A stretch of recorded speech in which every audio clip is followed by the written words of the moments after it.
Oui, chers amis du Congo, on se retrouve toujours sur Odembeek, ici à la commune de Woluwe pour la manifestation du Congo.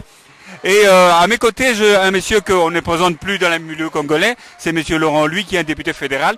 Mais les gens se posent toujours la question, comment ça se fait qu'un monsieur qui est député fédéral soit toujours dans la manifestation du Congo? Il soutient le Congo ou qu'est-ce qu'il pense?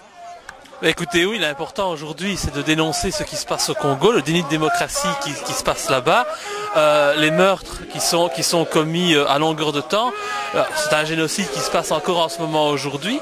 Et donc, justement, en tant que député fédéral, c'est notre devoir de dénoncer partout dans le monde les actes ignobles qui sont commis.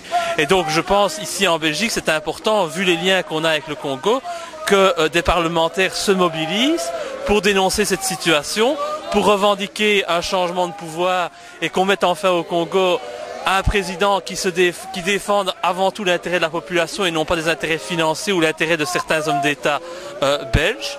Et donc voilà, c'est pour ça que je suis ici malgré qu'il fait très très froid.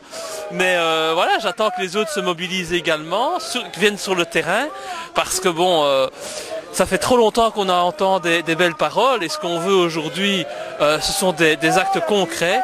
Et donc j'invite vraiment tous les parlementaires qui partagent la cause et qui se disent du côté des Congolais à venir nous rejoindre pour enfin lever cette injustice qui dure depuis trop longtemps.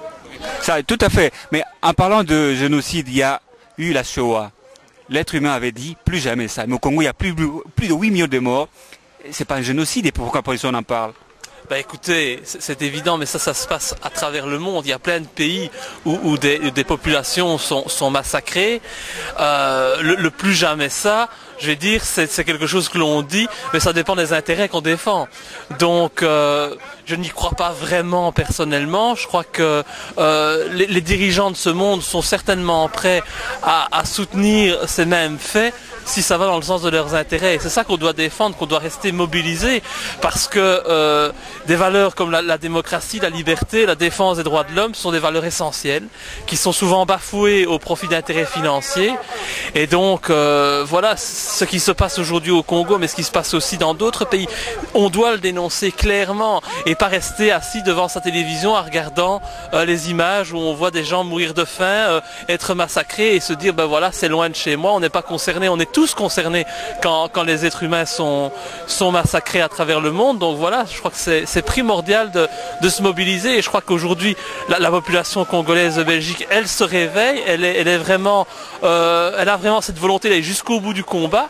Et moi j'invite vraiment toute la population, qu'elle soit d'origine congolaise ou non, à réfléchir, à se poser des questions sur la situation au Congo pour qu'elle se mobilise et dise clairement à nos dirigeants qu'ils ne veulent plus qu'ils soutiennent de tels gouvernements, de tels hommes qui détruisent, qui massacrent, au lieu justement de construire des relations saines, éthiques et de travailler pour la population qu'ils sont censés représenter.